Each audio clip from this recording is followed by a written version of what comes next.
Salut la gang, bienvenue à Radio B52, le podcast de Québec. À écouter, faites-le savoir à vos amis. Radio B52, c'est deux symboles. Le premier, c'est un avion bombardier qui a détruit l'Allemagne en Deuxième Guerre mondiale. Ou encore, B52, un excellent shooter que je recommande à tout le monde lorsque vous voulez, avec des amis, votre copine, peu importe, avoir un peu de bon temps.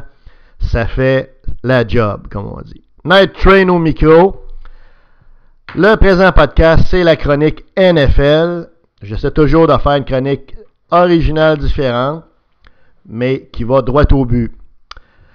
Aujourd'hui, c'est le classement des meilleures carrières et des chaudrons. Donc, on va faire un top 6 des meilleures carrières, puis un top 6 des pires carrières de la NFL. Et écrivez-moi, me dire si vous êtes d'accord, à radio B52. @outlook.com. Le pire carrière de la ligue, on va commencer par les 6 chaudrons, en commençant par le pire chaudron, c'est-à-dire le 32e. Il y a 32 équipes. Alors, le pire carrière, il n'a pas encore joué encore, mais je pense que déjà, j'hésite pas moi à le mettre comme chaudron, c'est Colin Kaepernick, qui joue pour les 49ers de San Francisco. C'est un gars qui a été blessé, c'est un gars qui depuis 2 ans soigne des blessures, puis il a une mauvaise attitude. C'est un gars étrange un peu, tu sais, vraiment là... strange kind of man, tu sais, vraiment, il met le genou à terre pendant l'hymne national pour protester contre ce qui se passe au niveau racial et tout ça. C'est un militant, bref. Mais si on s'en tient au football, c'est un gars qui n'a pas joué presque depuis 2 ans. Il n'a pas mis les pieds sur le terrain comme carrière partant. Et là, il va le commencer. Mais pourquoi je le mets dernier? C'est parce que dans le fond, ce gars-là a très mal joué avant d'être blessé. Depuis qu'il est blessé, c'est très, très difficile. Il y a eu une dispute contractuelle, très mauvaise attitude. Les joueurs de sa propre équipe sont partagés quant à l'attitude à avoir envers ce gars-là. Et surtout, pour regarder en détail ce qui se passe dans chacun des clubs, parce que vous entendez un gars en moi-même qui est passionné de football américain. Il est complètement dominé par le carrière numéro 3 dans les pratiques. Puis le carrière numéro 3, il s'appelle Christian Ponder. C'est l'ancien carrière partant des Vikings du Minnesota qui a été un bust. Une déception totale. Ben, Ponder est meilleur que Kaepernick dans les pratiques des 49ers de San Francisco. Parce que Ponder est carrière numéro 3, je le répète. Kaepernick est supposé être numéro 2. Moi, je pense que Ponder va être le numéro 2, puis Kaepernick va être le numéro 3, ou aura plus de job après la prochaine game qui va avoir lieu en fin de semaine. Le deuxième carrière, le pire de la Ligue nationale, c'est vraiment celui des Rams de Los Angeles. Les Rams ont réussi à gagner quelques matchs. Malgré la pire offensive de la Ligue.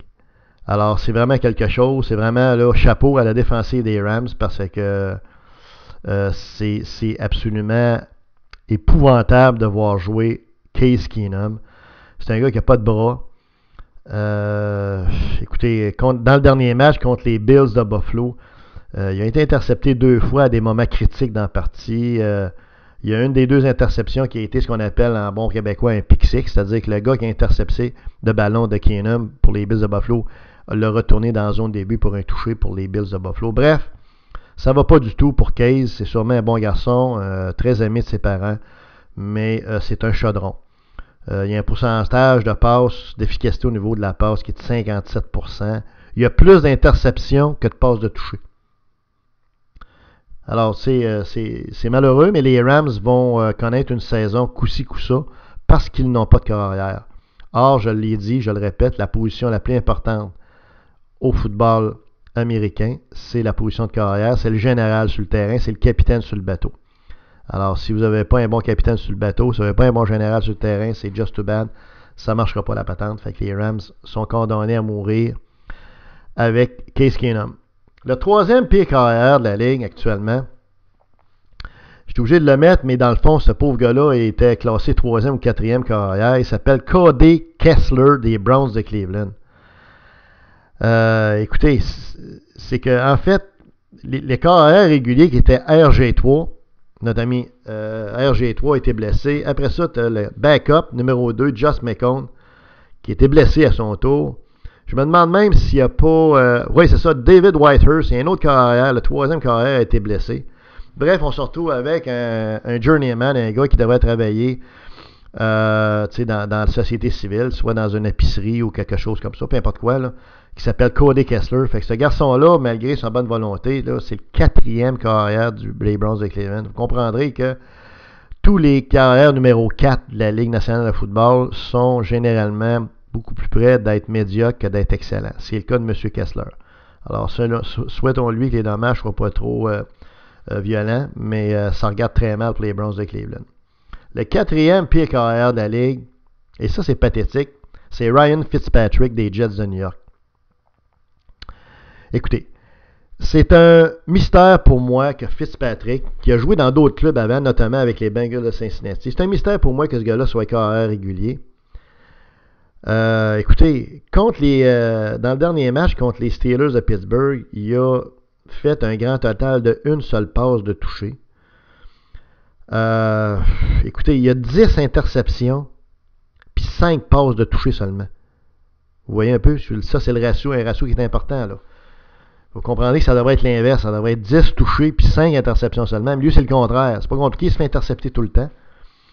Il y a à peine 50% de ses passes qui sont complétées, puis son ratio d'efficacité globale il est à 64%, ce qui équivaut à un E. E pour échec. Fait que, je vais vous dire, bien franchement, ça regarde pas trop bien pour les Jets. En plus, ils ont perdu Eric Decker. C'est leur meilleur receveur, selon moi, pour la saison. Alors, je pense que c'est la fin des émissions lundi et la neige dans l'écran, le buzzer pour les Jets de New York. Puis Ryan Fitzpatrick, je me demande ce que l'entraîneur-chef attend pour le bencher. L'entraîneur-chef des Jets, c'est Todd Bowles. C'est d'après moi, un des entraîneurs-chefs qui est sur un hot seat, qui va se faire congédier à la fin de la saison, s'il se rend jusqu'à la fin de la saison. Mais c'est certainement pas en gardant Fitzpatrick sur le terrain qu'ils vont gagner. Mais en fait, disons-le, leur carrière remplaçant, deuxième backup, tout ça, c'est pas beaucoup mieux. Fait que, voilà. L'autre carrière qui est vraiment pas bon, c'est Ryan Tannehill des Dolphins de Miami. Écoutez, la ligne offensive des Dolphins de Miami à la décharge de Tannehill est pas forte. Elle est pas forte, mais c'est pas la raison pourquoi ça va mal au niveau de Tannehill. C'est un corps arrière qui est toujours, dont on attend toujours qu'il se développe, qu'il performe. C'est un gars qui avait quand même certaines promesses. C'est sa 5e année dans la ligue. Il y a 7 interceptions, plus d'interceptions que de touchés. Il y a juste 6 passes de touchés. Son pourcentage de complétion de passe est de 64%. Son rating overall est de 83%. Ça va mal, là. Ça va très très mal. C'est un gars qui a des problèmes mécaniques. Des problèmes mécaniques au niveau de la façon dont il lance le ballon. Il y a des problèmes de reading aussi. Il n'est pas capable de lire le jeu. Il va tirer le ballon souvent à un receveur qui est bien couvert. Fait qu'il se fait intercepter. Donc, il ne prend pas les meilleures décisions quant au receveur à qui il lance le ballon. Fait que vous comprendrez que dans ces conditions-là, Tannehill ne performe pas du tout. Et puis, ça fait en sorte que les Dolphins, eh bien, ils souffrent, là, parce que si ton carrière joue mal, ben tout va mal. Fait que, bref, Ryan Tannehill, je pense que c'est sa dernière saison avec les Dolphins de Miami. L'entraîneur-chef des Dolphins est nouveau cette année, c'est Adam Gase. C'est un gars en plus qui est reconnu pour faire des miracles avec les carrières. Fait que si toi, comme carrière, tu ne réussis pas à bien te développer et à t'améliorer avec un entraîneur comme Adam Gase, ça veut dire que tu es un pas bon. Tu es dû pour faire d'autres choses. Et le 6e carrière, le dernier carrière, chaudron, c'est Brock Osweiler des Texans qui ont versé, je pense, 72 ou 75 millions, dont 33 millions d'argent garanti à M. Osweiler. C'est un bust. C'est un gars qui a 7 interceptions et 6 passes de toucher. Encore là, plus d'interceptions. Et un pourcentage d'à peu près 55% de complétion de ses passes, puis un rating overall de 70%, ce qui équivaut à un D. Même un D-. Bref, Osweiler, c'est un boss. Les Texans vont avoir de la difficulté à faire les séries à cause de ça, parce qu'ils ont quand même un bon club en général. Mais Brock Osweiler n'est pas capable de performer. C'est un gars qui est hésitant. Il n'est pas capable de prendre des décisions rapidement. Or, dans la Ligue nationale de football, je vous l'ai dit, vous avez à peu près entre 2 à 4 secondes pour prendre une décision lorsque vous tirez le ballon. Sinon, vous avez 3-4 gars de 350 livres qui vont vous étamper sur le terrain. Or, M. Osweiler a de la misère un petit peu avec ça. Alors, bref, c'est pas facile. C'est un gars aussi qui a un bras ordinaire en termes de précision. Il lance pas le ballon avec grande précision. C'est souvent un petit peu tout croche ses affaires. Puis c'est un gars qui lance des ballons, je dirais, hésitants, flottants. Fait que c'est pas un carrière du futur. Alors les Texans se sont trompés. Ça leur a coûté 75 millions. Maintenant, passons à quelque chose de plus beau. Les top 6 carrières de la Ligue nationale. Ça va être pas mal plus le fun. Le meilleur carrière actuellement dans la saison, indiscutablement, c'est Matt Ryan des Falcons d'Atlanta. Le gars fait du feu, fait des flamèches. Il a un rating overall de 121. Il a 12 passes de toucher contre 2 interceptions. Un pourcentage de complétion de passes de 69%. Bref, c'est un gars vraiment là, qui fait flèche de tout bois. Il est en train de mener son club, les Falcons d'Atlanta, aux plus hauts honneurs dans la Ligue s'il continue comme ça.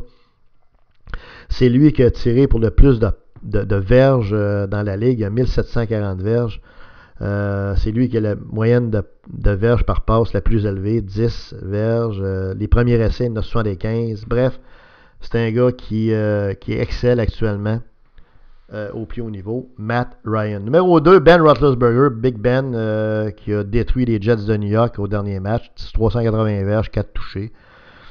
Big Ben, vous le savez, c'est mon préféré.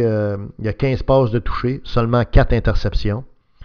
Il y a un rating overall de 106. Bref, il est en top shape. S'il n'est pas blessé, Big Ben va amener les Steelers au Super Bowl, selon moi. Troisième carrière, meilleure carrière de la Ligue actuellement. Je le mets là parce que, même s'il a joué sur un match, c'est Tom Brady. Tom Brady a complètement brisé, effoiré, ratatiné, écrapouti les Browns de Cleveland. Il a lancé pour 406 verges, 3 touchés, pas d'interception, un rating de 127, ce qui équivaut à un A+, si on était à l'école. Bref, Brady, toujours la même chose. Un king à 39 ans dans une game aussi difficile physiquement et mentalement que le football de la NFL, réussit à performer au plus haut niveau. Chapeau à Tom Brady. Donc, troisième rang à monsieur Tom Brady. Quatrième rang, je mets Aaron Rodgers parce que il a connu un début de saison ordinaire, mais c'est vraiment repris. Là. Et surtout, il gagne. Les Packers de Green Bay sont 3 victoires et une défaite. Ils ont une partie importante contre Dallas en fin de semaine. Si vous avez la chance de voir ça, ça va être vraiment un match-up intéressant. Et puis, ben, tu sais, Aaron Rodgers a 9 touchés, 3 interceptions seulement. Il a un rating de 87, puis il fait gagner son club. C'est un clutch player qu'on appelle. Donc, c'est pas seulement le gars qui va avoir les statistiques les plus ronflantes, les plus spectaculaires, mais c'est un gars qui est d'une efficacité inégalée quand vient le temps de mettre des points, les points qu'il faut pour que son club reparte avec une victoire. Le cinquième carrière que je vois, c'est Russell Wilson des Seahawks de Seattle. On sait qu'il a été blessé récemment, mais c'est un gars qui est un leader d'abord, qui est rassembleur, respecté par son équipe, par ses coéquipiers, par les coachs, par les partisans. C'est un gars qui réussit à faire ce qu'il faut sur le terrain pour faire gagner son club. Il y a un rating de performance de 99, presque 100%. Il y a 5 passes de toucher et une seule interception. Alors, c'est un gars qui est en train de prendre son groove, comme on dit, qui est en train de prendre sa vitesse de croisière au niveau de sa performance et qui fait un peu comme Aaron Rodgers, ce qui est nécessaire pour gagner. Donc, Russell Wilson, excellent carrière. Et le sixième carrière, meilleure carrière de la Ligue, à mon avis, c'est un gars que j'adore, là, s'appelle Derek Carr, des Raiders d'Oakland. En passant, les Raiders d'Oakland, juste comme ça, si vous avez des chances de les voir, là, je sais qu'on ne peut pas regarder tous les matchs, là, mais d'après moi, ils ont des chances de mêler les cartes solides, eux autres, d'une série éliminatoire pour se rendre au Super Bowl. Puis Derek Carr, de la façon qu'il joue depuis le début de la saison, c'est un jeune, c'est sa troisième saison, pardon. C'est un gars qui est en train de performer sur le terrain pour être certainement un candidat MVP à la fin de l'année. Les Raiders sont 4 victoires, 1 défaite. Il n'y a pas personne qui avait prédit ça.